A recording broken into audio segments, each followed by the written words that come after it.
The rat did not run. That is the first thing I want you to understand about the place I walked into last Tuesday. I came through the barn door and there was a big brown rat sitting up on a torn feed sack, working his whiskers with his little hands, and he looked at me the way a man looks at someone who has wandered uninvited into his kitchen. He was not afraid. He had no reason to be. He owned the place and he knew it, and I think he wanted me to know it too. "Doherty," I said under my breath. The boy was behind me with the tote of gear, and he heard me and stopped. "Look at that one, a rat who pays no rent and fears no landlord. Should I get him?" The boy already had his hand on a trap, the way the young always do, reaching for the ending before they have understood the beginning. "Leave him. He is not the problem. He is the receipt." That is a thing my grandmother used to say about fleas on a dog. "You do not fight the fleas," she said. "You ask the dog why he is lying in the ditch. The rat you can see is only telling you about the barn you have not yet looked at. He is a note left on the table. He is proof of something, not the something itself." So we did not set a trap. Not one, not in that first hour, and I want you to sit with how strange that is, because the people who own this farm had done nothing but set traps for the better part of a year, and I will get to what all that trapping bought them, which was almost nothing. They had called 2 companies before ever they called me. The first came in a clean white truck, 2 men in matching shirts, and they walked the place with a flashlight, sprayed some foam into some gaps around the pipes, wrote out a bill you could choke on, and drove away down the lane looking pleased. The rats stayed. So they called a second company, and the second company did much the same as the first and charged much the same for it. And the rats stayed through that too. So at last the family went to war on their own, and I will give them this, they were not lazy men. Snap traps in every corner, glue boards down the length of every wall, and they kept a tally, the way a man does when he is losing badly and needs to feel like he is winning a little. 80 mice killed by their own 2 hands, pulled out of traps morning and night for weeks on end. 80 dead. And a rat sitting up on the feed sack the morning I arrived, cleaning his face, entirely unbothered by any of it. Now the rat's habits are the whole game, every bit of it. So let me walk you through this barn the way I walked it. Slow, because everything you need is in the walking and not in any list I could hand you on a card. I do not look for rats when I walk a place. That surprises people every time. They expect me to come in hunting, eyes sharp for movement in the corners. But I look for 2 things, and neither one of them is a rat. I look for what they are eating, and I look for where they get in. Find those 2 things, and the rats are already half beaten before you have lifted a finger against them. Chase the rats themselves corner to corner, and you will chase them until you are an old man. The eating was not hard to find in that barn. I want you to picture what I saw, because I promise you it is close to what is sitting in your own shed or garage or basement right this minute. The chicken feed was in the paper sack it came in, torn open ragged at the top, sitting flat on the floor. The dog food beside it, an open bag, folded over once, on the floor. A bin of horse grain with a lid so loose a small child could have lifted it. And then out through the door, under the wild bird feeder that the lady of the house loved and would not hear a word against, a soft drift of spilled seed on the ground, days deep, gone a little green at the edges, because who on this earth thinks to sweep up dirt? "Tell me what you see," I said to the boy. He looked around a while. "Feed?" "Free feed. An open table, set and never cleared. Now be a rat for me a moment. You have found a house where the food sits out on the floor in paper bags, where nobody guards it, where it never once runs dry." I went down on my heel by the torn sack and put my hand flat on the spilled grain. "Tell me why you would ever leave this. Tell me why you would risk your neck on a steel trap for one smear of peanut butter when there is a whole open sack right here with nothing at all standing over it." That is the thing the trap sellers will never once tell you, and I understand exactly why, because there is no money in the telling. A fed rat will not go near your trap.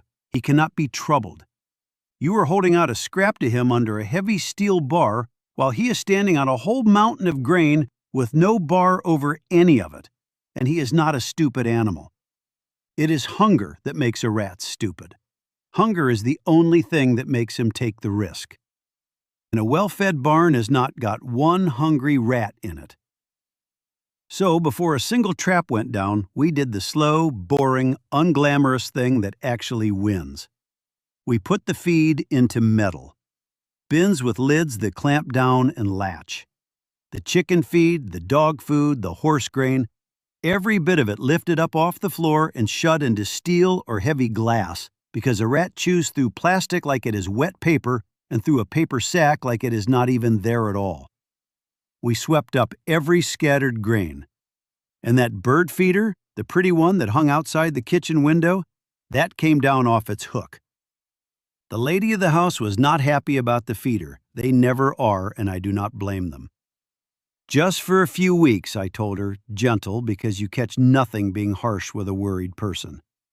You are not feeding the birds right now, missus. You are running a diner for rats that happens to also seed a few birds on the side. Close the diner down, and the rats grow hungry, and a hungry rat, and here I nodded over at the traps we had not yet even taken out of the tote, a hungry rat grows careless, and careless is exactly when these begin to work, not one night before. Half the whole job done right there, and not one living thing killed yet. Now, where they live, where they get in and out. This part is knee work, and there is no way around that. This is getting down and crawling along the base of the wall with your face near the dirt, because the base of the wall is the rat's highway, and the base of the wall is where his doors are. A grown rat needs only a gap the size of a coin to pass. A mouse needs less than that. A young mouse needs almost nothing at all. A crack you would walk past 100 times in daylight and never once notice. Get down here beside me, I told the boy. Put your eyes where his eyes are. You will never find a rat's door standing up like a man. You have to become the rat a little. And we found them the way we always find them, one after another. Where the water pipe came in through the block wall, a ragged gap all around it. A long settled crack down the foundation where the ground had shifted. Under the barn door where the weather strip had rotted away years ago to soft crumbs. A high corner where 2 sheets of siding had never quite come together. A vent low on the wall with its wire screen chewed clean out. The rat had every one of these mapped and memorized a full year before I ever arrived. We were only students hurrying to catch up to the master of the place. And it was here, crawling the wall, that I saw plainly what those 2 companies had done for all their money. The gaps around the pipes had been foamed, that expanding spray foam that comes out of a can, and the foam was chewed through to brown lace hanging in ribbons. The rats had gone straight through it as though it were nothing, which to them it is. That is what a fat professional invoice had bought this poor family. Foam that a rat eats for his breakfast. You do not seal a rat out with foam. You never will. You seal a rat out with metal, and only metal. Copper mesh or coarse steel wool jammed hard and packed deep into the hole, right back into it, and then your foam or your mortar over the top of it, but only to hold the metal in place and hide it, never to do the work itself. Then the rat comes back in the night to chew his old road open again, and he hits the wire, and the wire bites into his teeth and gives him nothing to grip or gnaw. And after a night or 2 of that, he gives it up and goes looking elsewhere. A single fistful of steel wool, packed tight into the right gap, is worth more than every jug of poison that has ever been poured out on this earth. They only half did it, the boy said, and he pulled a long rope of chewed foam out of a gap and held it up like a dead snake. They half do everything, these clean truck men. And half a sealed barn is a wide-open barn as far as the rat is concerned. You close them all, every last one, or so near to all that the one hole you cannot reach, you finish off with a trap standing right in its doorway. And here my grandmother came into my mouth again, the way she does. You do not patch half a roof and call yourself dry. It was true of a wagon canvas in the rain, and it is true of a barn wall, and it is true, above all, of a rat. And now, only now, with the table cleared away and the walls closing in around him, now at last we kill. And I want you to notice how easy the killing has suddenly become. We have a hungry rat penned into a barn he can barely find his way out of anymore, robbed of the easy diner that kept him fat and bold. That rat will step onto a trap the very first night you set one. The killing was the hard, endless, hopeless part for this family only because they insisted on doing it first, at the very start, on fat and happy rats in a leaking, wide-open, well-stocked building. Save for last, done in the right order, the killing is almost nothing at all. I use snap traps, the plain wooden ones your grandfather knew and used, or the newer black plastic ones with the wide tread that snap down clean and do not take the ends of your fingers off when you are setting them. A snap trap does the three things I care about above all others. It kills quick, and I take no pleasure at all in a slow death, not even for him. It kills the rat and nothing else on God's earth. No poison left behind to walk off up the chain into a dog, a barn cat, or the owl who hunts that field every night. And it ends. That is the word that matters most to me. It ends right there at the rat. Nothing eats a poisoned body because there is no poison in the body to begin with. The whole danger of it stops dead in the trap. That, more than any other reason, is why I favor it over everything else they sell. But the setting of the trap is the whole art of the thing, so watch me close here. Against the wall, always, always against the wall. A rat will not cross an open floor if there is any way at all around it because he sees poorly and the wide open ground frightens the life out of him. So he runs the edges instead, tight to the boards, reading his whole road with his whiskers brushing the wall. Set your trap out proud in the brave middle of the room, and you have set it on a road that no rat in the world travels. Set it flat and tight against the wall, with the trigger end turned toward the wall, so that he comes along his own well-worn path and meets your bait nose first, and you will very often have him by the next morning. In the box, I told the boy, never loose on the floor. We put every trap inside the black, tamper-resistant stations, the sort with the little key. Now nothing on earth can reach that trap except a rat.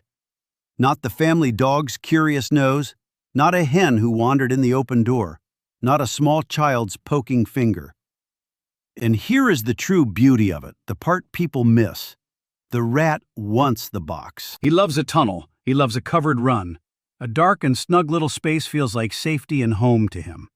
So he goes into it gladly, almost gratefully, and the trap sits waiting for him there in the very dark he trusts.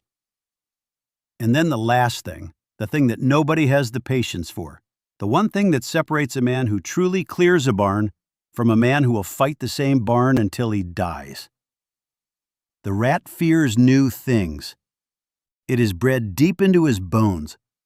Set a strange new box down in the middle of his rung, and the wise old rat, the very one you most want to catch, will walk carefully around it for 3 or 4 nights running before he will trust it an inch. So we do not set them at the start. We bait them and we leave them unset. We let him go in and eat well and come out again alive, over and over, night after night, until that box is nothing to him but a good and generous place he knows well. And then, quiet, on the 4th or 5th night, we set it. And now he strolls straight in with no fear left in him at all, right to the bait, right onto the bar. That feels like cheating, the boy said, half smiling. It is patience. And patience is not cheating, it is the opposite of it. My people never once rushed a horse that was not ready, nor a deal that was not yet ripe, nor a river that was running too high to cross. A wary old rat is the very same kind of thing. You wait him, slow, into trusting you. And then, and I clapped my two hands together once, hard, and the boy jumped a foot in the air, and I laughed at him. And that is a thing you are allowed to do to a boy on a long day of work. Now for the bait itself. Forget the cheese entirely. That is a notion straight out of a child's picture book. It dries out hard within the hour and he walks right on past it. What a rat truly wants is what is rich and what carries a strong smell across a dark barn to him. A good thick smear of peanut butter with a few oats pressed down into it. A knot of bacon rind or a scrap of fatty meat tied fast onto the trigger so that he has to pull and worry and fight at it. And you must fix it on, tie it, press it, wedge it hard so that he cannot lift it away clean in one bite, because the fighting and the tugging at it is the very thing that springs the bar on him. A bait he can snatch and carry off is a bait that fed him and taught him nothing but that your box is generous. Now, the rat and the mouse are cousins, understand, but they are cousins and not twins. And if you treat the two of them exactly the same, you will surely beat the one and just as surely lose to the other. The mouse is the small one, and he is bold and endlessly curious, where the rat is cautious. He will come and try a new thing the very same night you set it down, sometimes within the hour, which is why with mice you can very often set your traps straight away and skip clean over all that long patience I spoke of. But the mouse lives close, terribly close, to his own nest, only a few short steps in any direction, so you want many small stations set close together, every few feet along his wall, and not a few big ones spread out wide across the room. Spread them wide for a mouse and he simply never travels far enough to meet one. And a mouse needs so pitifully little food to live and to breed that sealing away your feed matters even more with him, not less, because one spilled tablespoon of grain that a rat would sneer at will keep a whole family of mice fat and multiplying for a week. And he leans toward the sweet. A dab of peanut butter serves, or a smear of soft chocolate, or a bit of sweet sticky dough. The rat now is the big one and the wary one, and he ranges far and wide across a property in a single night. So for him you want fewer stations but larger ones, set along his main traveled runs, and you must have that deep patience I spoke of, because his fear of the new thing is far, far stronger than the little mouse's. And the rat leans savory exactly where the mouse leans sweet. He wants the fat and the meat and the grease of a thing, not the sugar of it. So you read which of the two you are truly dealing with by the size of the droppings you find, large or small, and by the width of the holes gnawed in the wood, and then you bait each one according to its own true nature. That is half the secret right there, and it is free, and this, at last, is where that poor family had gone so badly wrong, on top of every other wrong thing. They had baited every trap sweet and used only the one size of trap for both animals, and set them all the very day they bought them with no patience at all, and stood them out in the brave open middle of the floor where no rat walks. Every single choice they made, backwards, exactly backwards. Their 80 caught mice was never once a mark of skill. 80 was only ever the plain number of how many that wide-open, well-fed barn was breeding, faster than two tired men could ever hope to kill them. I will say one honest thing to you about poison, and then I will leave it be, because I promised you honesty from the start and not a preacher's sermon. There are truly bad barns, and there are bad years, where the numbers have run so far and so fast ahead of everyone, a genuine plague of the things, an old feed barn wholly overrun, that even a careful man will stand and look hard at the bait. And if you are ever pushed that far to the wall, I will tell you the least harmful road through it, and I will not stand here and pretend to you that it is nothing, because it is not nothing. There is an older, first-generation bait, the warfarin kind, out of the same family of blood thinner they once gave freely to sick people in the hospitals. It is not the modern super poison, the kind that lodges in the liver for weeks on end and rides the whole food chain up into your owls and your dogs. The old kind clears the rat's body far faster, so the cat or the hawk who finds the dead body afterward runs a far smaller risk from it. And this matters more than all the rest. There is a true, known antidote to it, plain vitamin K, that any vet can give to a dog who has got into the stuff. So if poison truly must be used, and only if it must, that is the careful and honest choice, locked away inside a tamper-proof box where nothing but a rat can ever reach it. Never, ever the strong new stuff, loose and open in a tray. But hear me well on this. That is the last quarter of the very last resort. And I have cleared very nearly every place I have ever set foot upon in my whole life without once reaching for it. Poison is the thing one man sells to another man who does not want to do the honest work. The metal bins, the packed steel wool, the patient boxes standing against the wall. That is what actually clears a barn and holds it clear. And it keeps your dog and your chickens and every wild bird safe the entire while it works. Last, if ever at all. Never, never first. We packed the tote back up as the last of the light was going gold and then gray in the barn door. The rat that had sat up on the feed sack was long gone by then, off somewhere to hunt for the easy diner we had quietly closed on him. He would find it shut and dark. He would grow hungry over the next night or two. And in a night or two more, he would find the box waiting quiet in the corner and learn to trust it. And one gray morning soon after that, the boy would come and find him lying still inside it. "So we got them?" the boy asked me, the way he always asks, wanting the ending tied up in a bow. "We took away the barn that made them," I told him. "The rest of it now is only waiting." And that is the thing I want most of all to leave with you, more than any trap or any box or any trick of bait. Clearing rats is not a thing you finish. It is a thing you keep. This family will clear their barn now, I have not one doubt left about it, because at the last they did the food and they did the holes, and not only the endless killing. But if those feed sacks drift back down onto the floor again come the autumn, and the weather strip crumbles away over the hard winter and nobody thinks to walk the wall and catch it, then the rats come back again just as though the 80 had never died at all. Because the rats never truly stopped existing out there in the wide world. They only stopped for a season having any reason to be here. The rat is always waiting, patient as the weather itself, at the very edge of every place that people live. Watching close for the door left standing open, the bag left carelessly out, the small gap left unmended through a season. He waited at the edge of my own family's fires for 200 years and more. He is waiting at the edge of yours tonight, right now, as you listen to me. So the work is small, and the work is forever.